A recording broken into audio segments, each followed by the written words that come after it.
Welcome to a special Spidey Friday version of the A&M podcast. Not Marvel Monday, because this is Friday. Just we wanted to get together because we just saw Spider-Man Brand New Day. Wanted to give our quick thoughts on it, not too spoilery of a way, before our regular Monday episode where we'll do a full teardown, give all of our thoughts, and that will be more spoilery. Warning is Consider given. this a spoiler-free review, and we'll get Yeah, into the spoiler review yeah. thoughts Yeah, exactly. on So Marvel you want to Monday. start off and give your overall thoughts and any notes you wanted to give? Yeah, I think some people might take this in a bad way. I think it's in a good way because I really liked the tone of Amazing Spider-Man 2. I Yeah, felt like there were a lot of moments that reminded me of Amazing Spider-Man 2. yeah, From some yeah, of the scenes, the swinging, a lot of, again, like the themes of it. It reminded me of Amazing Spider-Man 2 yeah, in the good ways of yeah, Amazing Spider-Man 2. yeah. I know what you Um, mean, and I feel like Tom Holland's the way he's portraying Peter in this. There was a little bit of that same personality, I think. mhm, From Andrew Garfield. mhm, yeah. And then I think that overall, it was probably the best Tom Holland Spider-Man movie. I don't know. I'd have to go back and rewatch all of the Spider-Man movies to figure out if it's the best Spider-Man Yeah. movie. It's tough because comparing it to No Way Home, that was such. Mhm. I rewatched that last night in preparation for tonight, and that was such Mhm. a good movie. But that was a good movie Yeah, for different yeah. reasons, right? Because all three Spider-Men in it. So Yeah. Yeah, and it's again like the different themes of it. yeah. So But it was a really good movie.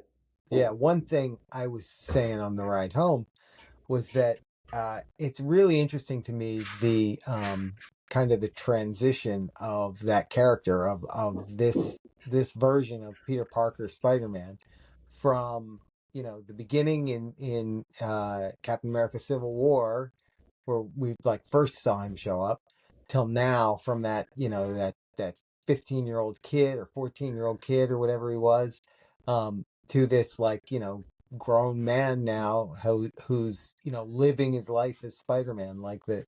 It's kind of neat that growth that they've been able to take with that character. Yeah, and that's something that we never really got to see. Because even the Toby stuff, like Toby was in high school, what, in Spider-Man 1? Yeah, yeah, he graduated Yeah. in the first Spider-Man movie. Yeah, Yeah, so you never really got to see high school Peter with him. You kind of saw it more with Andrew in The Amazing Spider-Man, right, but then, because what, Spider-Man 2 opened, or Amazing Spider-Man 2 opened with him graduating again. So, right.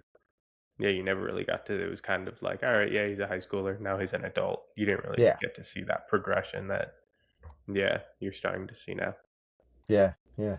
So one of the things, and you kind of talked about this a little, but one of the things that I think was my favorite part of this movie Hmm. was, and I didn't know how this was going to work out from the trailers, and this isn't really spoilery, so don't get nervous, people.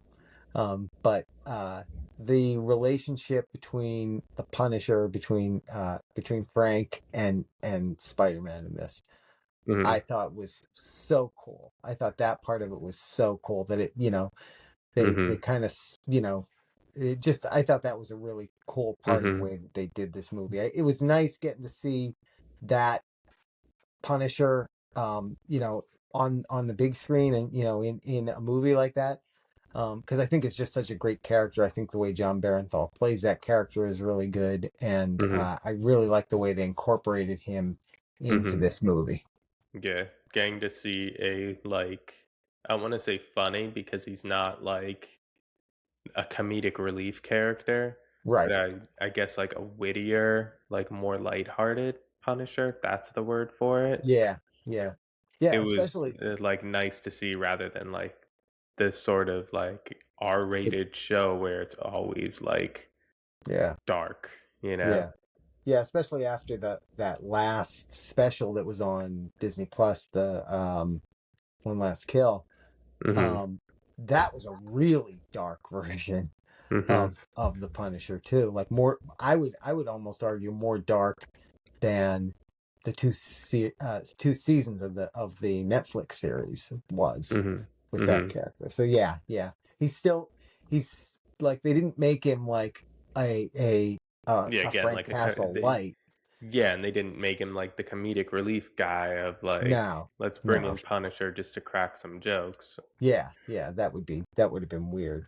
Um, so one thing I'm gonna say, and I don't really think this is spoilery, but well, no, I'm not. I'm not gonna. We'll talk about that on Monday. I'm worried that it would be spoilery, so I'm not going to talk about it. It's something related to the villains Mhm. in the movie. So Mhm.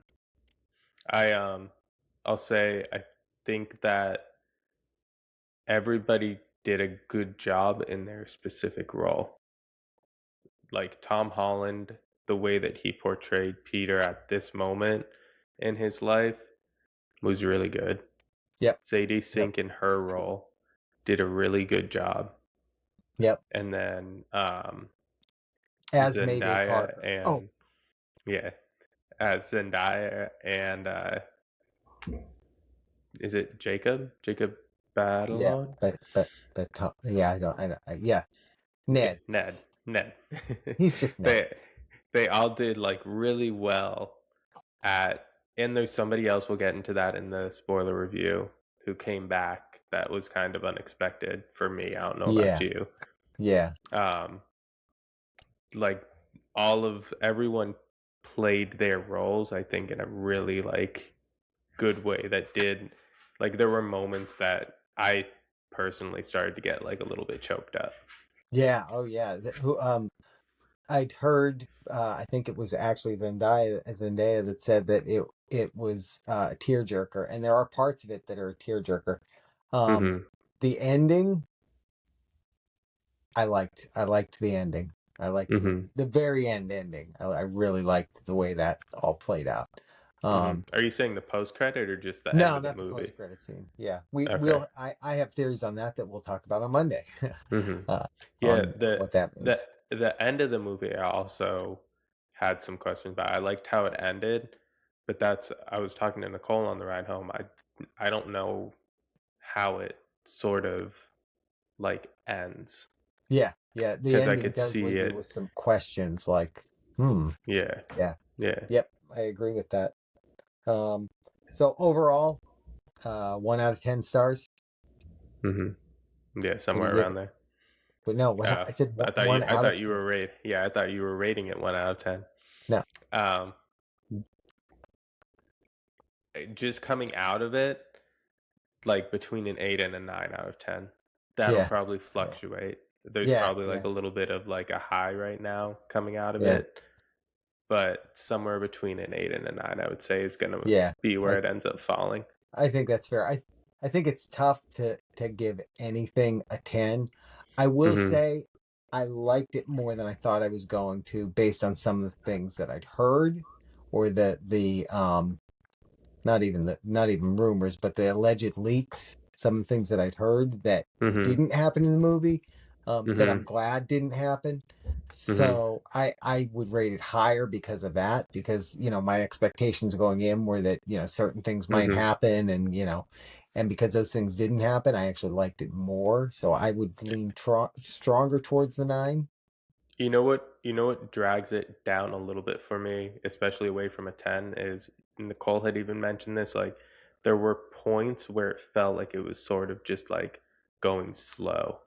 Yeah, Like the I pace got slowed I down. agree with that. I do agree with And that. yeah, I feel like that's what right away is preventing me from giving it a full on like Right. 10 out of 10 coming right out of it. Right, right. Yeah, and there were some other things about some things that happened in the story that I think I didn't necessarily like the way they went. And again, I'll get more into it in the spoilery version. Or we'll talk about it after we're done recording this. But yeah, I would say maybe you're right. Maybe between an 8 and a 9. Um, Mhm. but like you said, definitely one of the best ones with Tom Holland. Like I said, this or No Way Home I would put there.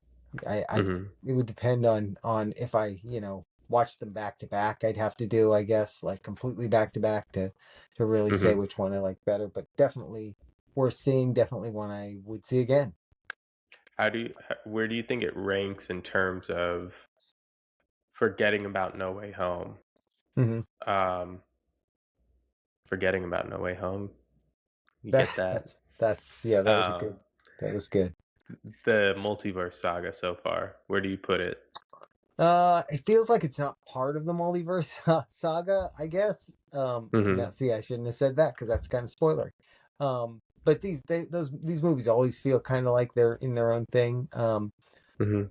You know, Well, I mean, like No Way Thunderbolts. Home wasn't. Thunderbolts is connected to the multiverse saga, Yeah, right? yeah, yeah, exactly. Yeah. Yeah. So, I mean, I would probably always weigh the Spider-Man movies a little stronger in that aspect anyway, because they're just, like comparing to Thunderbolts, which was a good movie. That was a good movie. I'm not throwing shade at it, but mhm. it's Spider-Man, so it's better. Um, so I don't know. I would rate it as one of the better ones in the multiverse saga so far. Mhm. Yeah, I just But wonder how it's gonna like connect to everything. Again, not yeah, getting I too much yeah, I do into it, too. I but do it too. felt Yeah. very much like, especially like with Punisher in it, it felt like a very like disconnected movie even from the MCU. Like if you take Yeah. out the MCU characters in it, it feels like it could have been a standalone Spider-Man movie without Yeah. major implications for universe building or expanding or Right. anything like that. Like I Right. think it did really good as just if you watch it as a standalone movie. But I guess Yeah. like all of them have kind of been like that. No Way Yeah, and Home aside, like Far From Home was kind of a more grounded, yeah. I mean, not Street level. grounded, I mean, but like but not even that's street level, but like disconnected movie. yeah, yeah, yeah. Like But I think of it you more as don't the need street to level. watch Far From Home to understand Right, a movie outside of Spider-Man, you right, know? right. True, true. I mean, part of this, without being spoilery, you kind of do have to, know the kind of the larger MCU to understand some of the characters that were in it, obviously. Hmm. But yeah, so that's I think. Yeah, I think we'll save more anything more for Monday's episode because otherwise we won't have anything to talk about Monday. So Yeah. make sure you check it out. But I think we both said like we'll put it at an 8.5 out of 10 stars. So yeah, Might change if by you Monday. if you've gone and seen it yourself, comment what your rating would be on this one, and yeah, we'll have our full spoilery discussion Monday morning. So tune in. Ba, ba, ba, ba, ba, ba. Ba, ba, ba, ba, ba.